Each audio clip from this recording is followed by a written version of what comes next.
Čo ti jebe, Vánes? Jebe? Čauko, čauko, môžem ťa na chvíľočku zastaviť? Poznáš značku Mám piči? Samozrejme. Tak to som veľmi rád, ale pozri sa, máme tu teraz takúto mikinu. Ak budeš šikovná a odvážna, tak ju môžeš získať, ale najprv, aby si ju mohla získať, tak to musíš sledovať na nejaké sociálnej sieti. Sleduješ to niekde? Na Instagrame. Super, je tam follow, tak to ukážej do kamery. Na to, aby si získala túto mikinu, tak musíš ešte splniť jednu úlohu.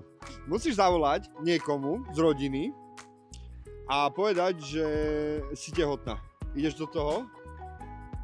Dobre, hej, idem. Fakt? A komu budeme volať? Mamke. Mami, No, počúvaj, že stala sa taká vec to sa stalo, Vánes? a bojím sa ti to už dosť dlho povedať, No. že som tehotná. Čo ti jebe, Vánes? Jebe? Ty Hej. vieš, kým sa bavíš? Tebe musí vážne jebať. Trošku to nevyšlo, no. Fúha, kámo, tak ty si fakt frajerka, ja nemám čo viac tomu povedať, tak dúfam, že nebudeš mať z toho problém, že to vysvetlíš, ukážeš video, že to bolo kvôli mikine.